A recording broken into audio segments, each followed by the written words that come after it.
Factor investing is where the design of the index itself has been created to try and capture specific types of investment return in a systematic, disciplined way.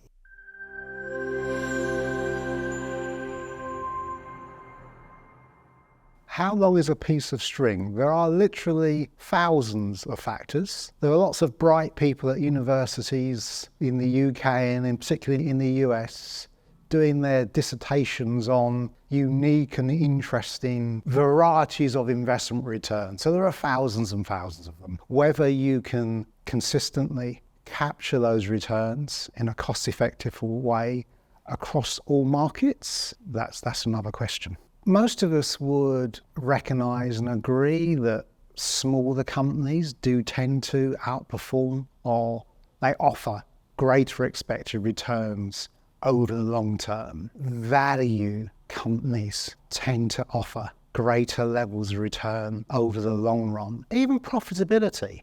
I think most of us, even those of us who aren't expert managers, are comfortable with the idea of small companies tend to outperform. And common sense tells us profitable companies must be good investments.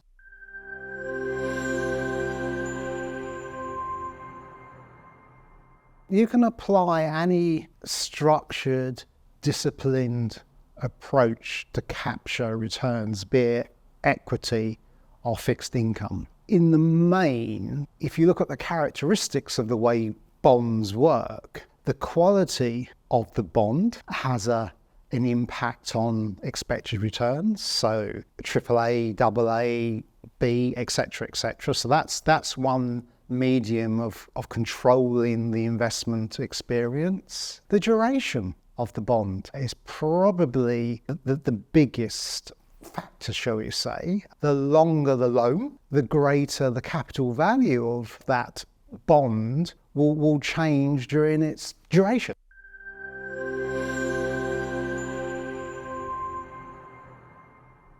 From a financial planning perspective, a key consideration is diversification. And if you just capture the returns from the market in line with the main indices, at the moment you've got a lot of exposure to Apple and Microsoft and some of the big US tech stocks. If the client's investment timescale horizons are sufficient, you can just tilt your exposure in a small way to capture some of that small and value experience when the main market is chasing in another direction. And if you look over the last 20, 30, 40, 50 years, small and value has provided us a higher expected rate of return than just tracking the developed markets. So as long as the client can see